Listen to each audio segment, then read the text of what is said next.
मोक्षमार्गस्य नेतारं वेत्तारं कर्मभूव्रतां यातारं विश्वतत्त्वानां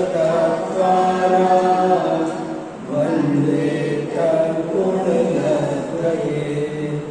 वन्दे तद्गुणत्रये। आज मैं आपको धवला ग्रंथ में से एक श्लोक सुनाना चाहता हूँ और हमारा यूँ समझ लो कि आज का विषय है कि भक्ति क्या चीज है। जैन धर्म में भक्ति कहाँ से आ गई, कैसे आ गई? अपन सब कहते हैं कि जैन धर्म तो पूर्ण वीतराग दर्शन है, भगवान पूर्ण वीतराग है, वे किसी को कुछ देते लेते नहीं है। कोई कितनी भी भक्ति करे भगवान प्रसन्न नहीं होते, कोई कितनी भी गाली दे भगवान नाराज नहीं होते। जब ये स्थिति है तो फिर मंदिर क्यों, भक्ति क्यों, विधान क्यों, कैसे? ये बात बहुत लोगों को समझ में नहीं आती है। कितने लोग ऐसे ही से जैसे समाज चल रही है, जैसे परंपराएं चल रही है, अपने भी वैसे ही चलते जाओ, इस ढर्रे पर चल रहे हैं।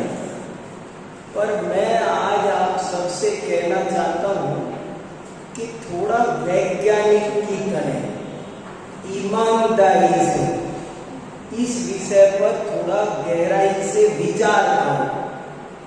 और जब मैं कहता हूँ कि वैज्ञानिक की तरह विचार करो तो उसका मतलब होता है थोड़ा सा विरोधी बनकर विचार करो, उसके विपक्ष में खड़े होकर विचार करो।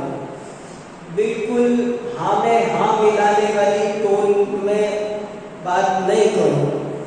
क्यों करें भक्ति, क्या फायदा है? जैसे आजकल के बच्चे कहते हैं क्यों मंदिर जाएं, क्या फायदा है, क्या मिलेगा? ऐसे हम भी कहें, हम क्यों ढोए जबरदस्ती? इसलिए मैं चाहता हूँ कि आज इस विषय पर थोड़ा सा हम अच्छे से विचार करें।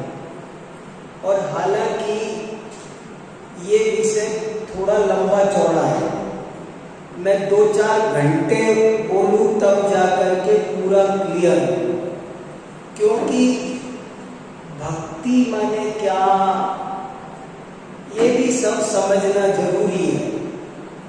जैसे एक छोटी सी बात कहूं, एक होती है भक्ति, एक होती है स्तुति, मगर दोनों में जमीन आसमान का अंतर है। पूजा इसमें अलग अर्थ है, वंदना इसका अलग अर्थ है। अभी लोगों को इनके अंतर भी पता नहीं है, तो क्या करेंगे? मैं आपसे कहूं कि भक्ति करो, आप स्तुति करने लग जाओ।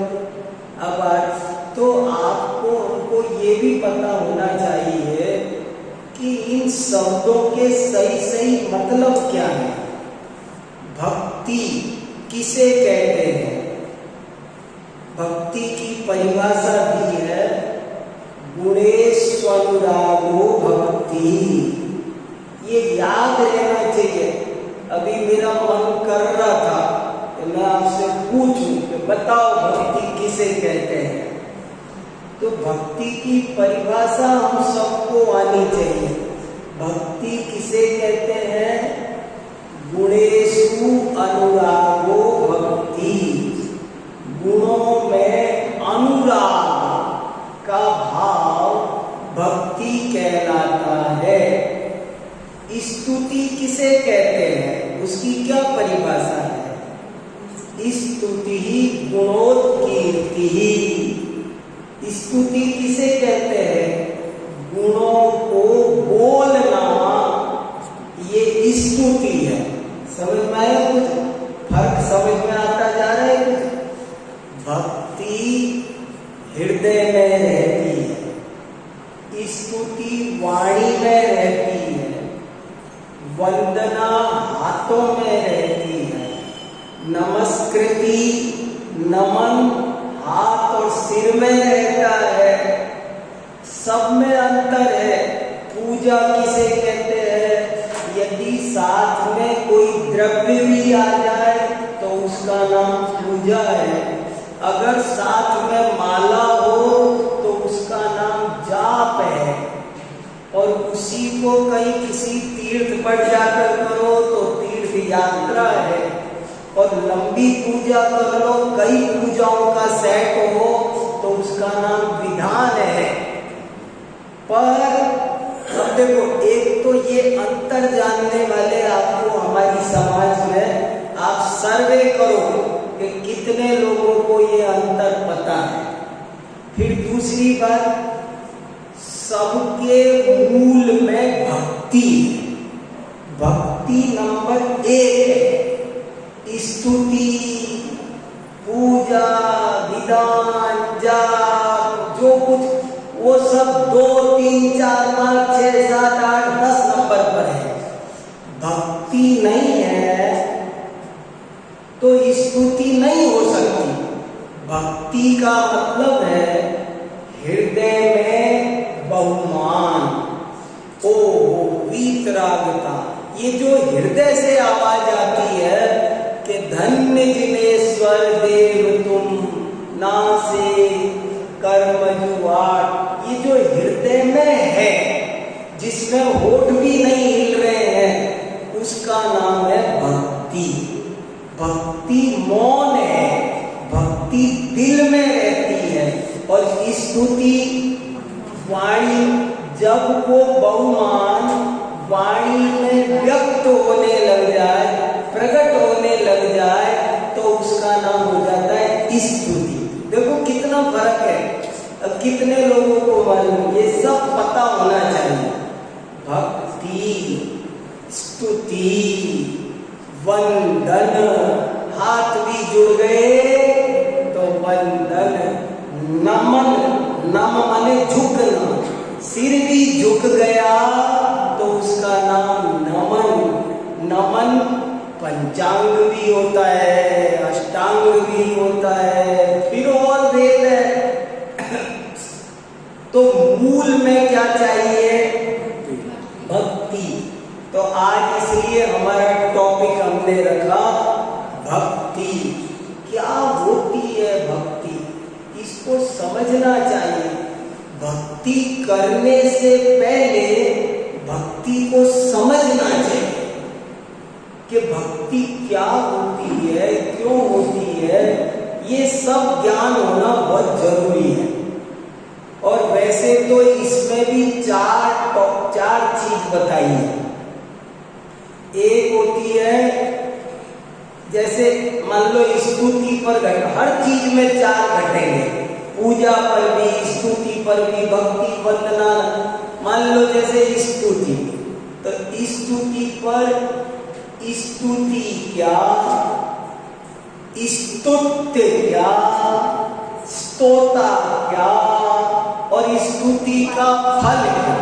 4 को अधिकार चतुष्टय बोलते हैं। पूजा के बारे में कंप्लीट जानकारी, मतलब समझ लो अपन एक पूजा पर शिविर लगाए यहाँ, तो कैसे होगा वो शिविर के 4 चीजें समझनी है। पूजा क्या, पूज्य क्या, पुजारी क्या और पूजा का फल क्या। ये जब तक 4 बात क्लियर नहीं होगी तब तक पूजा का टॉपिक, स्तुति का टॉपिक सब क्लियर नहीं होता है। और इन 4 पर बात करनी हो तो 4 व्याख्यान अलग अलग होंगे। लेकिन अभी आज हमारा टॉपिक है भक्ति का महत्व। क्या महत्व है, क्यों भक्ति करते हैं, कैसे करते हैं और इसके इसके लिए मैंने धवला ग्रंथ है हमारे यहाँ, ऐसा समझा जाता है मानो साक्षात महावीर भगवान की वाणी है। वीरसेन आचार्य ने लिखा है षटखंडागम, जो जैन धर्म का सबसे पहला ग्रंथ माना जाता है, जिसके आधार पर हम शुद्ध पंचमी मनाते हैं। उसमें ये लिखा है धवला ग्रंथ में, तो वो श्लोक आपके सामने है, मैं श्लोक पढ़ रहा हूँ, फिर अपन उसकी चर्चा करेंगे। ये बहुत मेहनत कर करके ये लेख लिखे हैं, और ये लेख भी इसीलिए ला के देता हूँ कि आप मेरे पे अंधा भरोसा मत करो, आप खुद पढ़ो, खुद इस पर मूल ग्रंथ में देखो और गहराई में जाओ, अपने पास ले जाओ। यहाँ जैन धर्म की यही तो खास बात है, जैन धर्म आपको अंधभक्त नहीं बनाता, जैन धर्म आपको कहता है आप वैज्ञानिक की तरह स्वयं बातों को समझो, स्वयं निर्णय करो। तो देखो क्या लिखा है, विघ्ना प्रणश्यन्ति भयं न जातु, न दुष्ट देवा परिलंघयन्ति, अर्थान् यथेष्टांश्च सदा लभन्ते, जीवोत्तमानां परिकीर्तनेन। बहुत सुंदर श्लोक है और सरल, थोड़ा कोशिश किया करो कि संस्कृत से समझ में आ जाए, ना आए तो कोई बात नहीं, वो एक न्यायी बात है। अपनी तरफ से थोड़ी सी भी कोशिश करोगे ना, ये संस्कृत प्राकृत हुआ नहीं है, खुद हाथ बढ़ाओ थोड़ा सा तो अपने आप आने लगती है। जब तक अपन ही हाथ नीचे रहते हैं तब तक नहीं आती है। अब देखो इसमें क्या है, विघ्ना प्रणश्यन्ति भयं न जातु, विघ्नाः प्रणश्यन्ति, विघ्न नष्ट हो जाते हैं, विघ्नाः प्रणश्यन्ति, विघ्न नष्ट हो जाते हैं। भयं न जातु, जातु माने कभी भी, जातु शब्द का संस्कृत में अर्थ होता है कभी भी, भयं न जातु, कभी भी भय नहीं लगता है।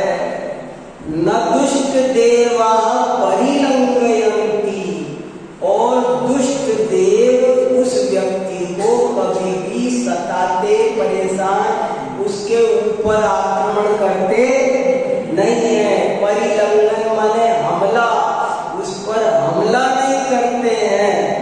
क्या क्या काम बता दिए, विघ्ना प्रणश्यन्ति भयं न जातु, न दुष्ट देवा परिलंघयन्ति, अर्थान् यथेष्टांश्च सदा लभन्ते, जिनोत्तमानां परिकीर्तनेन। अर्थान्, अर्थ माने प्रयोजन, यथेष्ट माने जो भी चाहते हो, यथेष्ट माने यथेष्ट वस्तु, यथेष्ट वस्तु ले लो, यथेष्ट ले लो मतलब हमके आप यथेष्ट ग्रंथ ले लो इसमें से। यथेष्ट माने जो आपको चाहिए, तो यथेष्ट माने जो आप चाहते हो, वो अर्थ माने पदार्थ, वो प्रयोजन, वो आपको सदा लभन्ते, उसे आप सदैव प्राप्त कर लेते हैं। कौन प्राप्त कर लेते हैं, कैसे प्राप्त कर लेते हैं, तो बोले जिनोत्तमानां परिकीर्तनेन, जिनोत्तमों के, जिनोत्तम माने जिनेंद्र भगवान, तीर्थंकर भगवान, जिनेंद्र देव का जो परिकीर्तन करते हैं। कीर्तन माने कहाँ, क्या कीर्तन कहाँ रहता है, यहाँ। बताया ना, भक्ति कहाँ रहती है? यहाँ। स्तुति कहाँ रहती है? यहाँ। सब चीजों की जगह न्यारी न्यारी है। शब्द अलग होता है तो अर्थ भी अलग अलग होता है। जिनेंद्र भगवान का कीर्तन करने से, कीर्तन माने स्तुति, पूजा, वंदना, विधान, सब ले लो इसमें जितनी बताया ना। मूल जैसे आटा मूल है, फिर चाहे रोटी बना लो, पराठा बना लो, पूड़ी बना लो, जो बनाना बना लो। आटा नहीं तो हमने आपने कहा रोटी बनाओ, हमने कहा नहीं बन सकती, आटा नहीं है, तो पराठा बना दो। हमने कहा नहीं बन सकता, आटा नहीं, तो पूड़ी बना दो। अरे भाई पहले आटा चाहिए, तो भक्ति पहले चाहिए। भक्ति होगी तो स्तुति होगी, भक्ति होगी तो पूजा होगी। भक्ति ही नहीं है तो कुछ नहीं हो सकता। भक्ति माने गुणों को जानना, और गुण क्या? वीतरागता, सर्वज्ञता और हितोपदेश। तीन ही गुण है भगवान के। ये तीन गुणों को जो अच्छी तरह जान लेता है, वो व्यक्ति के साथ क्या होता है?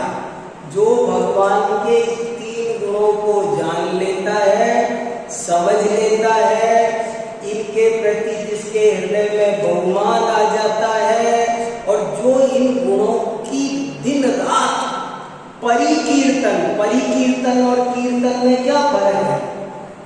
थोड़ी देर करो तो कीर्तन, और हमेशा करो तो परिकीर्तन। निरंतर दिल में भी पड़ा रहता। भक्ति कब करना? भक्ति कब होती है? बोले भक्ति 24 घंटे। हृदय में जो गुणों के प्रति भगवान का भाव है वो सदा है। वो भले कितनी देर मंदिर आ पाए, कितनी देर भगवान के सामने खड़ा रह पाए, लेकिन उसके मन में जो वीतरागता का बहुमान है, उसका नाम भक्ति है। तो वो भक्ति निरंतर हृदय में चलती रहती है। मुख से उच्चारण करो तो भी हम तो संसार में फंसे हैं, धन्य तो ये हैं जो संसार से निकले हैं। हम तो मोह राग द्वेष में उलझे हैं, धन्य तो ये हैं जो मोह राग द्वेष से निकले हैं। हम तो अल्पज्ञ हैं, धन्य तो ये हैं जो सर्वज्ञ हुए हैं। ऐसा जो निरंतर परिकीर्तन करते हैं, जो जिनेंद्र भगवान की भक्ति, स्तुति, पूजा, अभी इनको आदतन बता दिया, पर अभी 2 मिनट को सबको कॉमन कर दो। कुछ भी करते हैं उनको क्या मिलता है? तो कहते हैं उनको पहली बार जीवन में कोई विघ्न नहीं आता। विघ्ना प्रणश्यन्ति, उनके सारे विघ्न एकदम प्रणश्यन्ति, प्रेम उपसर्ग लगाया, उनके सारे विघ्न एकदम चूर हो जाते। कोई विघ्न नहीं आता। जहां जाओ वहां सफलता मिलती है। ऐसा ही योग होता है। जो लोग भगवान की भक्ति करते हैं, वे जहां जाए वहां हर काम निर्विघ्न। विघ्ना प्रणश्यन्ति भयम न जातु, और उनको कभी कोई डर नहीं लगता। अपन को कितने डर लगते हैं? शास्त्र में कितने बता रखे हैं? 7 भय बता रखे हैं। 7 भय तो 24 घंटे सता है, और खुलासा कर दो तो सैकड़ों हैं। कितने भय हैं हमको, लेकिन ये गाड़ी पंचर न हो, ये नौकरी न जाए, ये रुपए का न हो, ये जरा जरा सी बात, बिजली न चली जाए, क्या क्या कितने डर सताते रहते हैं, दीमक की तरह, मधुमक्खियां चिमटी हुई है पूरी तरह। तो बोले जो भगवान की भक्ति करते हैं उनको कभी कोई भय नहीं सताता, वे निर्भय रहते हैं। ये सब बातें इधर से सुन के इधर निकालने की नहीं है। कैसे कैसे नहीं लगता, कोई भय नहीं लगता, कमाल हो जाएगा। भक्ति का मतलब तो समझो। विगुणा प्रणश्यन्ति भयं न जातु, न दुष्ट देवा परिलंघयन्ति। ये फलाना ढिकाना, ऊपरला तुपरला, ये झाड़ा फूकी, ये अमावस्या, ये पूर्णिमा, कितने चक्कर दुनिया के। बोले जो भगवान की भक्ति करते हैं उनको कभी कोई ऊपरली बाधा, भूत प्रेत आदि की भी सताती नहीं। और क्या होता है कि उनके सारे मनोरथ सिद्ध होते हैं, उनकी मनोकामना पूर्ण होती है। लिखा है ना साफ साफ कि वे जो चाहें वो उनको मिल जाता है। मुझे कितने ही लोग इन चीजों का विरोध भी करेंगे, लेकिन आप हमको तरीके से समझना है। भगवान की भक्ति करने से मनोकामनाएं पूरी होती है।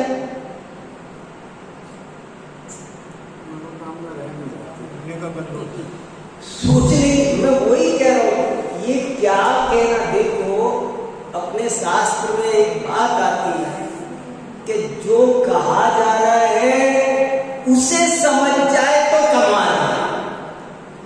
कई बार लगता है हाँ जो कहा वो हमारी समझ में आ गया, लेकिन नहीं आया होता है। और एक उदाहरण दिया है बहुत अच्छा कि जैसे समझो मैंने बोला अभी बिल्ली, कोई कठिन शब्द तो नहीं बोला मैंने। अब मैं पूछूं आप सब तक वो मेरी बात कन्विंस हो गई? जो अर्थ मैं कहना चाहता था वो अर्थ आप तक पहुंच गया क्या? तो एक हिसाब से तो लगेगा हाँ, किसी से भी पूछ लो, आपने बिल्ली कहा था, जिसको अंग्रेजी में कैट कहते हैं, वही कहा था ना आपने, ऐसे बता दें। लेकिन नहीं, अभी समझ में नहीं आएगा आपको। मैं कहूं कि सब लोग चित्र बनाओ, मैंने क्या कहा था, उसका चित्र बनाओ, तो आपको पता चल जाएगा कि एक काली बिल्ली बनाएगा, एक सफेद बनाएगा, एक भूरी बनाएगा, एक बैठी बनाएगा, एक दौड़ती बनाएगा, एक कितनी छूट रही होगी। और मैंने जो कही थी समझ में आया?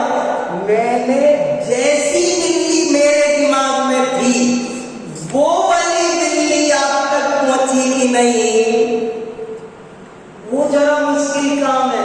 इसके लिए जैन दर्शन में स्यादवाद, अनेकांत, ये सिद्धांत है कि जो चीज मेरे चित्त में है वो चीज वो की वो आपके चित्त तक पहुंच जाए। तो भगवान की भक्ति से मनोकामना पूरी होती है कि नहीं? अगर हम जो कह रहे हैं वो तुम समझ गए जब तो सही, और कुछ और समझे तो गलत। भगवान की भक्ति से मनोकामना पूरी होने के अनेक अर्थ हैं, और जिनमें एक अर्थ ये भी है कि भगवान की भक्ति से सारी मन की कामनाएं पूरी हो जाती है, एकदम चाहिए ही नहीं कोई। ये भी तो मनोकामना पूरी होना है। मुझे गाड़ी चाहिए थी, गाड़ी आए गाड़ी, मैंने भगवान की भक्ति की तो कोई क्या समझता है, अब मैं भगवान की भक्ति कर रहा हूं तो मुझे गाड़ी मिलनी चाहिए, तभी मनोकामना पूरी हुई। और एक अर्थ ये भी है ना कि मेरी गाड़ी पाने की इच्छा खत्म हो गई तो वो भी बोलेगा कि मेरी भगवान की। और दोनों तरह से मनोकामना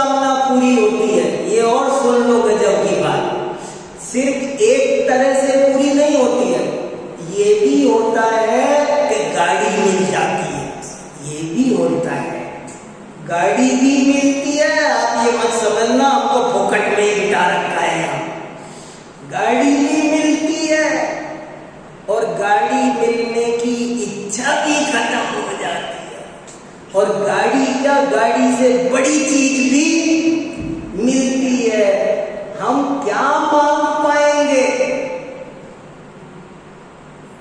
बहुत सुंदर विषय है और बहुत महत्वपूर्ण विषय है, पर जरा शांति से सोचने समझने का है ये विषय। कहने का मतलब ये है कि जो लोग, देखो सिंपल अर्थ करते हैं, अभी इसकी गहराई में और जाना है मुझे, पर पहले इसमें जो लिखा है वो मैं बिना अपनी तरफ से नमक मिर्च लगाए आपके सामने रख रहा हूं। क्या लिखा कि जो लोग भगवान की भक्ति करते हैं उनके सारे विघ्न दूर हो जाते हैं, उनको कभी भी किसी भी प्रकार का कोई भय नहीं सताता, उनके ऊपर कोई भूत प्रेत आदि दुष्ट देव हमला नहीं करते, और वे जीवन में जो भी चाहते हैं उस सब को सहज ही प्राप्त कर लेते हैं। ऐसी भगवान की भक्ति की अद्भुत शक्ति है। मैंने भगवान की भक्ति करने से, देखो अभी इसमें कुछ बातें और नहीं लिखी। एक तो मैंने मंगलाचरण बोला, मोक्ष मार्ग से नेतारम भेदारम कर्म भूव्रताम ज्ञातारम विश्व तत्वानाम वंदे तद्गुण लब्धे। भगवान की भक्ति से क्या मिलता है? वीतरागता मिलती है। भक्ति से क्या मिलता है?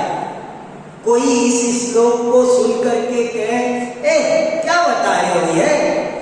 भगवान की भक्ति से तो मुक्ति मिलती है, भगवान की भक्ति से तो 8 कर्मों का नाश होता है, सिद्ध शिला मिलती है, हम स्वयं भी भगवान बन जाते हैं, हमें वीतरागता सर्वज्ञता की प्राप्ति होती है। सब जगह लिखा है कि हे भगवान आपकी भक्ति करने से भक्त आपके समान बन जाता है। तो भक्ति से तो ये मिलता है, ये बताना चाहिए था, और आप भी जाने क्या बताने लग गए। तो इसमें कोई कहे, इसमें तो ऐसा लिख दिया कि लौकिक प्रयोजनों की सिद्धि होती है। लौकिक उन्नति, भगवान की भक्ति करने से आध्यात्मिक लाभ तो होते ही होते हैं, लेकिन भगवान की भक्ति करने से लौकिक लाभ भी बहुत ज्यादा होते हैं। ये इस श्लोक का मतलब है। और सब बोलते हैं दुनिया में, हम छोटे थे तब से एक दोहा बोलते हैं, धर्म करत संसार सुख, धर्म करत निर्वाण, धर्म पंथ साधे बिना नर तिर्यंच समान।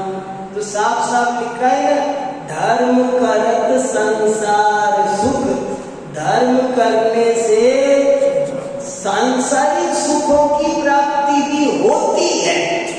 और मैंने आपको ये हिंदी का दोहा नहीं सुना है, हिंदी के तो मैं और सुना देता हूँ आपको कितने भी, बहुत भरी हुई है पूजा है।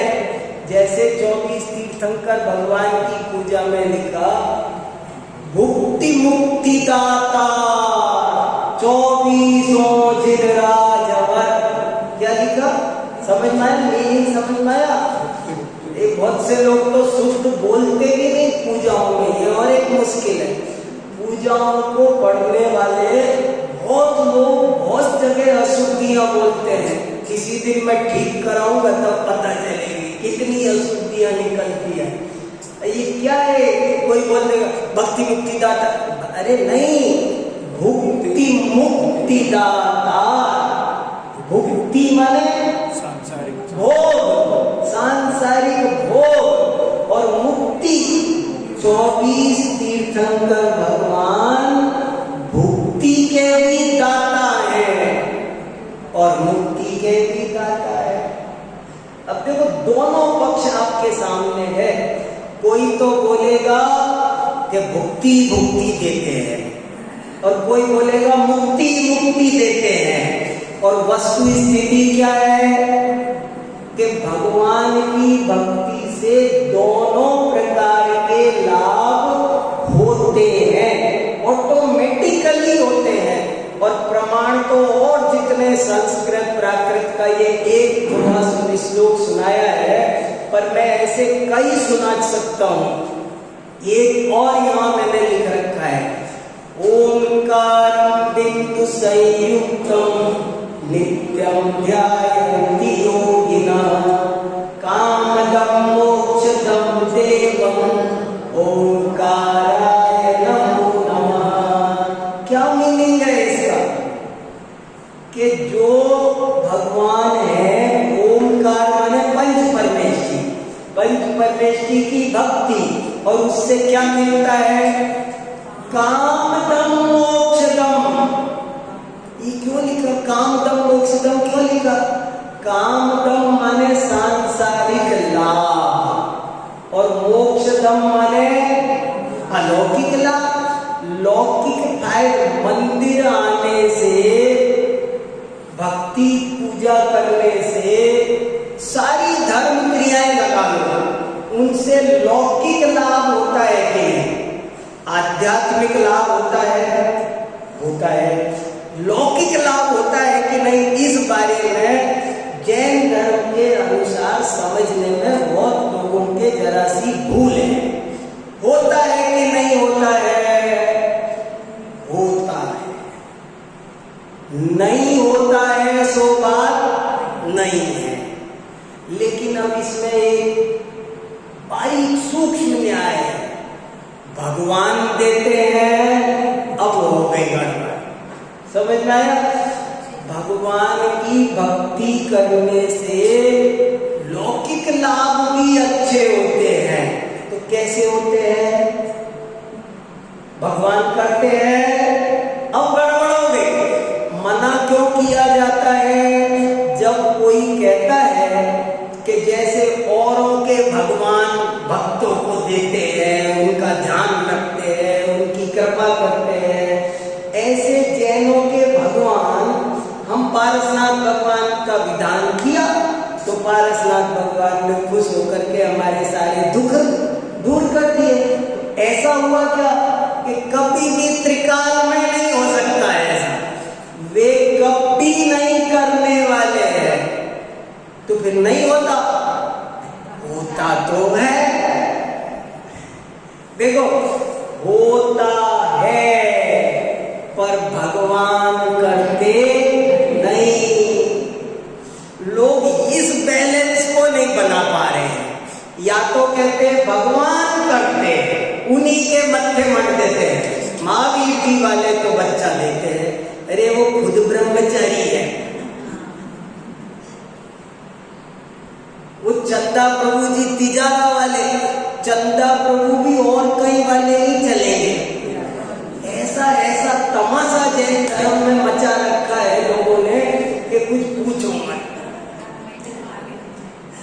जैन धर्म में तमाशे मच रहे हैं। यहाँ आओ पूर्णिमा को, यहाँ ये होगा, फलाना कलश लड़ा, क्या हो रहा है?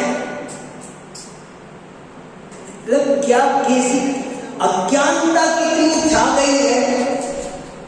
अरे कोई से भी इसमें ऐसा लिखा है कि पारसनाथ भगवान का कीर्तन करने से, ऐसे लिखा है, कोई नाम लिखा है। हमको तो वो भी नहीं पसंद है, पारसनाथ भी हरी क्षेत्र वाले ही चाहिए, ग्रीन पार्क वाले नहीं चाहिए।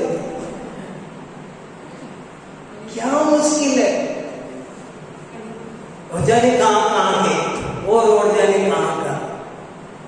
अरे नहीं भैया, कोई भी साफ साफ लिखा, किसी भी जिनेंद्र भगवान की कीर्तन कर, भगवान की स्तुति करो तो तुम्हें लौकिक लाभ भी होते ही हैं। और भगवान नहीं करते हैं, लेकिन ऑटोमेटिकली होते हैं। भाषा ऐसी आए कितने बढ़िया बढ़िया उदाहरण दिए शास्त्रों में। ससी शांति करन तप हरन हेत, स्वयमेव तथा तुम कुशल देत। एक आदमी पैदल पैदल जा रहा था, पसीने में लथपथ हो रहा था, और एक पेड़ मिला तो पेड़ के नीचे खड़ा हुआ।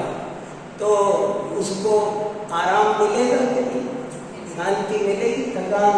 तो वो पेड़ छाया देता है, शांति देता है। कहने में क्या आएगा? पेड़ छाया देता है। जरा पेड़ से तुम पूछो, तुम छाया देते हो? देखो समझना बात को, पेड़ छाया देता है, सूर्य प्रकाश देता है, उसको होश भी है, देता है। क्या होता है देना, उसको पता है, वो देता है। चंद्रमा चांदनी देता है। अब हम क्या क्या बोलते हैं कि ये पेड़ फल देते हैं, देते हैं माने क्या? क्या देते? देते माने क्या? पेड़ छाया देते हैं, देते हैं माने क्या? ऐसे ही भगवान के बारे में बोला जाता है कि उनके पास जाओ तो शांति मिलती है, वो शांति देते हैं। तो देते हैं माने क्या?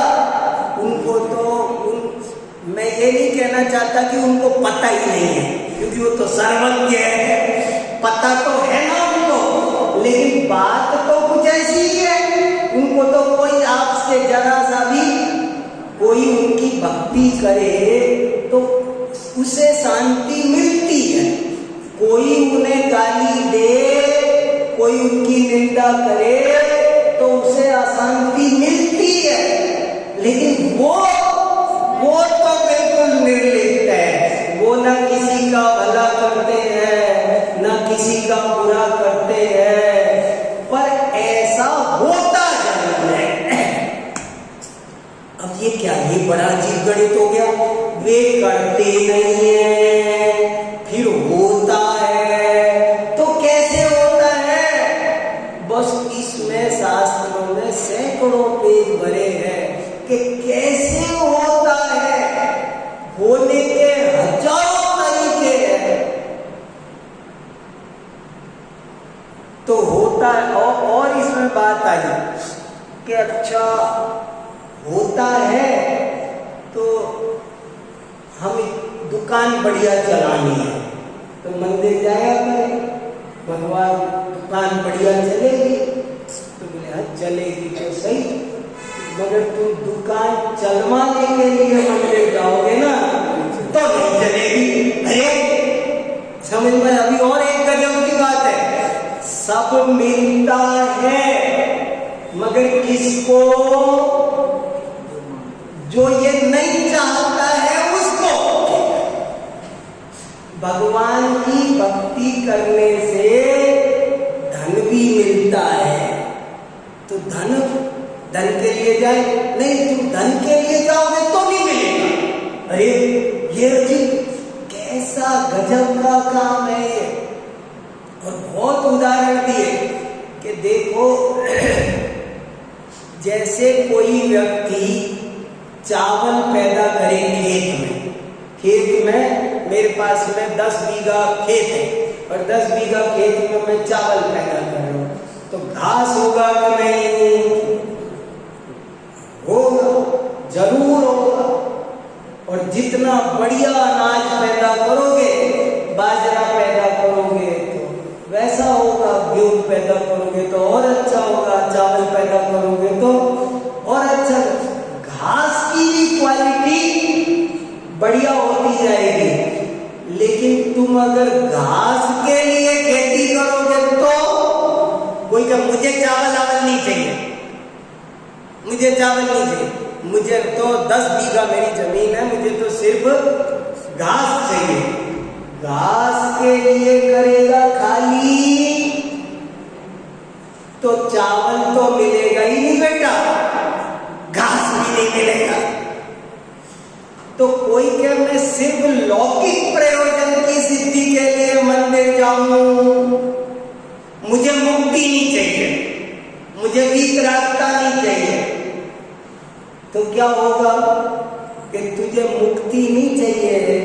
तुझे वीतरागता नहीं चाहिए, तुम्हें सिर्फ लौकिक प्रयोजन की सिद्धि करनी है, तो लौकिक प्रयोजन की सिद्धि भी वैसी नहीं होगी।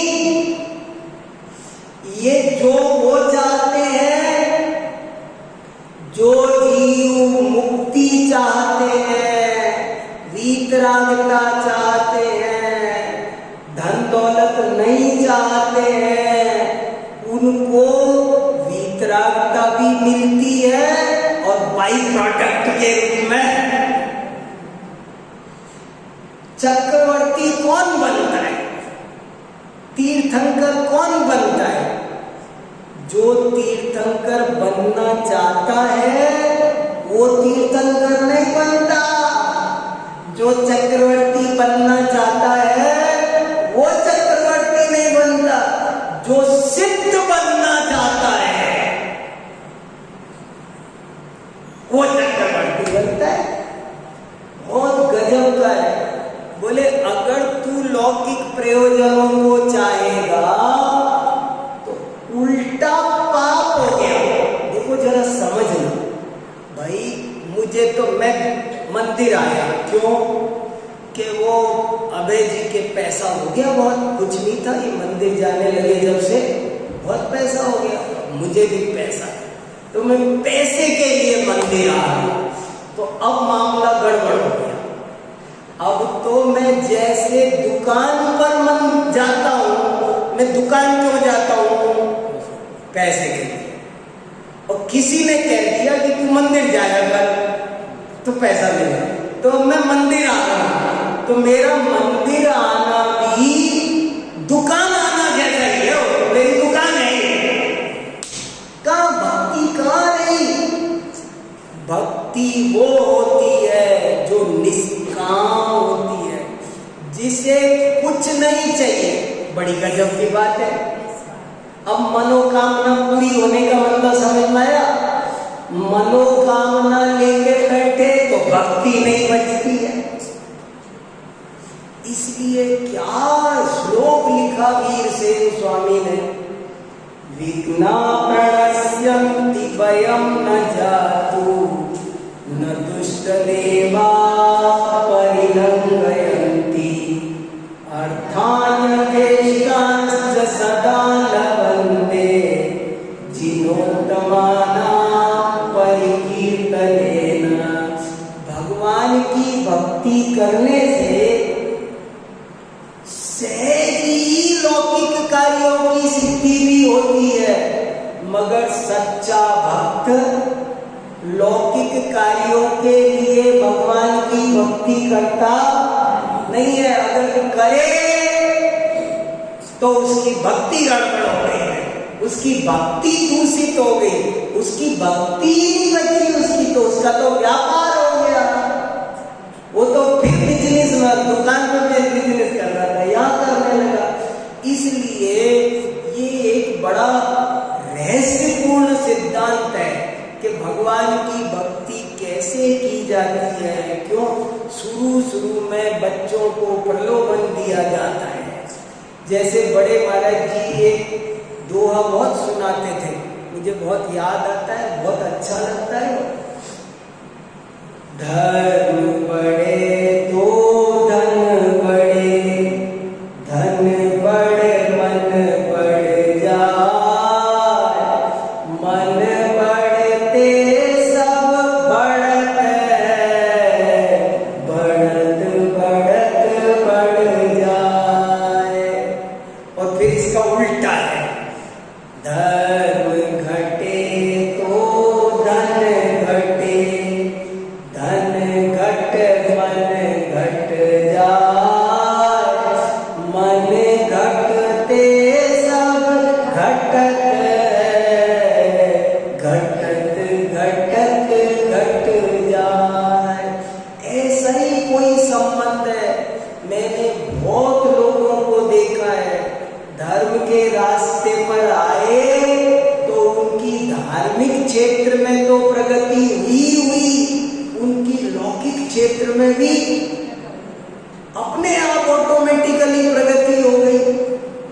मैं जब पढ़ता था शुरू में, बचपन में, मेरे 40% से ज्यादा नंबर नहीं आते थे। पर जब इधर स्वाध्याय की रुचि लगी, मंदिर की रुचि लगी, तो मैं इसमें बहुत समय जाने लगा। मैं सोचने लगा पहले ही अपने तो 40 आते थे, अब तो और नहीं आ रहे हैं, क्योंकि अब तो अपन ये पढ़ते हैं कोर्स की किताब तो और कम हो गई। लेकिन देखा तो वहां तो दिन पर दिन फर्स्ट डिवीजन, गोल्ड मेडल, पूरे राज्य में फर्स्ट, गोल्ड मेडल हो गए लगते हैं। कहाँ से सब होता है, अपने आप होता है। ये धीरे धीरे ऑटोमेटिकली क्षण का विकास होता है। इसमें कारण बताया है, विज्ञान बताया है। जब आप जिनेंद्र की भक्ति करते हैं तो आपका जो पूर्व में बना हुआ असाता वेदनी है वो साता में परिवर्तित हो जाता है, करना योग बनाता है। आपका असाता वेदनी की प्रकृति साता वेदनी विशुद्ध परिणाम होते हैं।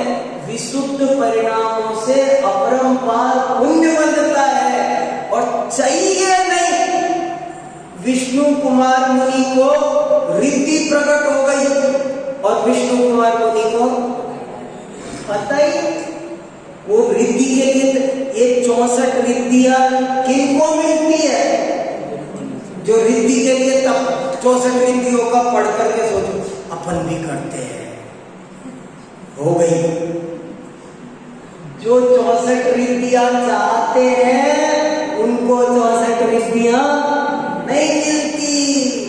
जो आत्मा को चाहते हैं, जो वीतरागता को चाहते हैं, उन्हें 64 रिद्धियां ऐसे मिलती है और उनको उसकी कोई परवाह नहीं, उनको उनकी कोई परवाह नहीं चाहिए।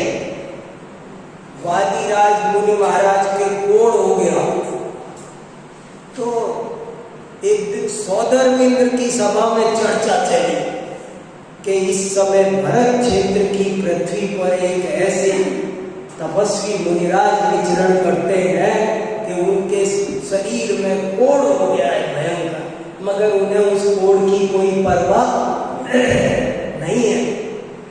तो एक देव परीक्षा लेने वैद्य बनकर आया, वैद्य बनकर, महाराज जी नमोस्तु।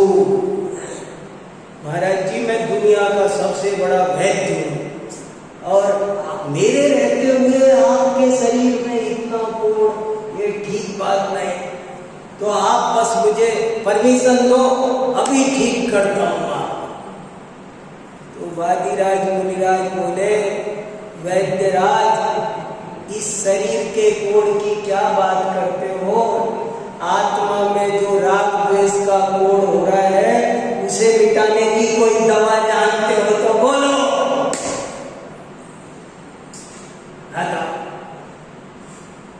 भर्तृहरि और सुखचंद्र दो भाई थे। भर्तृहरि और सुखचंद्र, सुखचंद्राचार्य जिन्होंने ज्ञान आर्णव लिखा, दोनों भाई थे और दीक्षा ली दोनों ने। सुखचंद्राचार्य तो जैन साधु बने और भर्तृहरि ऐसा ही तो अन्यमती साधु बना। तो अन्यमती साधु बना के उसने सोना बनाने की विद्या सीखी। सीख साख के याद आया कि मेरे भाई कहाँ हैं, तो अपने किसी भक्त को भेजा, देख के आओ। तो वो देख के आया, महाराज वो तो नंग धड़ंग गंदे गंदे ऐसे ही, कपड़े ही नहीं है उनके पास, तो वो तो उनकी तो बुरी हालत है, वो माँ दुखी, कुछ आप कृपा करो। तो उनको, अरे मेरा भाई मुझे सोना बनाने, तो उन्होंने थोड़ी सी रसायन भेजा और सोना बना और कहा उनको पास ले जाओ, कहना कि क्यों दुख पा रहे हो, आपके भाई ने विद्या सीखी है, ये लो। लेके पहुंच गया, क्या है आपके भाई ने भेजी है ये? बोले ये तप सोना बनाने के लिए तप किया, दीक्षा इसलिए ली थी। अगर सोना ही चाहिए था तो अपन तो बहुत बड़े राजघराने में थे, वहां क्या कमी थी सोने की? इस सोने के लिए साधु नहीं बना जाता है। और ऐसे छिड़का तो पहाड़ सोने का बना।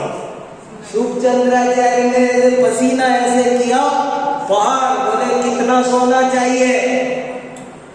इस सोने की क्या कीमत है? वीतरागता की महिमा आनी चाहिए।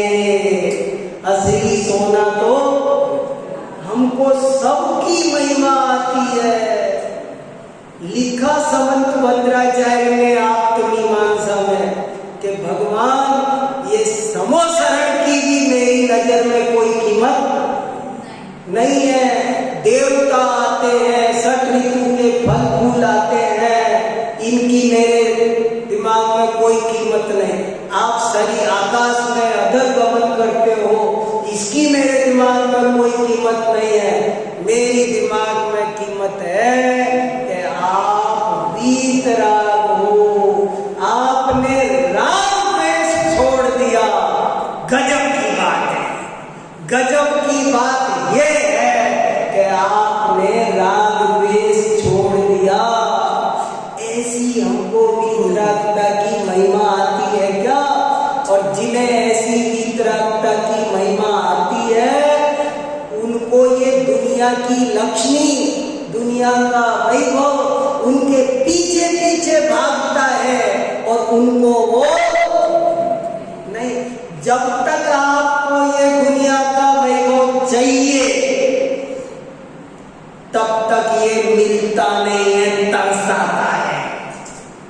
माया छाया एक सी, घटे बड़े चिन्माय, इनकी संगति जो लगे, तिन्हें कबहु सुख नाय। इनके पीछे पड़ो तो ये नहीं मिलते हैं। इनकी इच्छा छोड़ो, इनकी असारता पहचानो कि ये क्या है, ये क्या दम है उस गाड़ी में। नहीं, कोई गाड़ी हमको दे ही दे तो क्या करेंगे? करेंगे क्या? कोई कुछ दे, वो परिग्रह चिंता दुख ही मानो फांस तनक सी। बताओ, वो तो कह रहे तनिक सी फांस दी और हमको बांस चाहिए पूरा। फांस नहीं चाहिए, वो पूरा बांस चाहिए। पागल हो रहे हैं। 9 ग्रह क्या दुख देंगे? सबसे खतरनाक दुख देने वाला तो परिग्रह है। ये बात जिस दिन समझ में आएगी, उस दिन परिग्रह चरणों में लौटेगा। मुझे जगह दे दो ना, मुझे जगह दे दो ना, थोड़ा सा तो रख लो, पीछे पड़ा रहूंगा। 6 खंड का वैभव आता है। कामदेव बनना नहीं चाहते, कामदेव पद मिलता है। बड़े बड़े पद मिलते हैं। किनको? जो चाहते नहीं है उनको, जिन्हें वीतरागता चाहिए, जिनके मैंने यहीं से शुरू किया था। मूल मुद्दा है भक्ति। हृदय में होनी चाहिए वीतरागता का वीतरागता का बहुमान होगा तो क्या डर लगेगा? बताओ, उसको क्या डर है? बताओ, दुनिया में क्या डर है? डर उनको लगता है जिनके पास परिग्रह होता है। जिनके पास परिग्रह नहीं, उनको काय का डर है? ऐसे गजब की बात है। भक्ति का सिद्धांत अनूठा है। नाना प्रकार से ये भक्ति उभय लोक मंगलकारिणी है। ये जीवन भी बढ़िया होता है। धर्म के मार्ग पर चलने से ऐसा नहीं है कि लौकिक जीवन खराब हो जाता हो। कोई कहता है भैया ये तो धर्म में लग गया, तो धर्म में लग गया तो क्या हो गया? तबीयत खराब हो गई। धर्म में लग गया तो तबीयत और अच्छी होती है। धर्म के मार्ग पर लगे तो उसकी घर गृहस्थी और अच्छी होती है, उसका व्यापार और अच्छा और ऑटोमेटिकली होता है। साफ साफ दिख रहा है। लेकिन आनी चाहिए कला। आप उसी के लिए जाओगे। आप खेती घास के लिए करोगे, फिर कहते हो घास भी नहीं हुआ हमारे। एक आदमी कल्पना करो, एक आदमी चावल पैदा कर रहा है और उसके तो बहुत बढ़िया घास हो रहा है, वो तो चावल काट के मंडी में बेच रहा है और जो घास है उसके भी ट्रक बिक रहे हैं, वो भूसा भी बिक रहा है। तो कोई कह रहा है, दूसरा उसका पड़ोसी कहता है, देखो अपन तो चावल वावल तो अपने को करना ही है, अपन तो घास करो, तो घास भी नहीं होता है।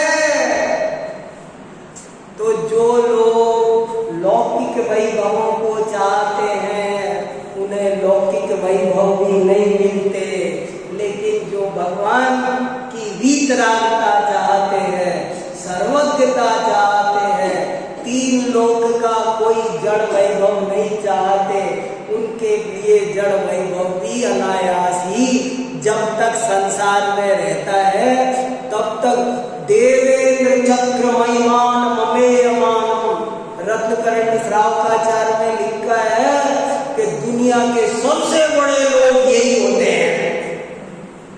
तो ऐसा भक्ति का अद्भुत स्वरूप है। पढ़ना ये लेख अच्छे से ले जाओ, इसको समझना शांति से।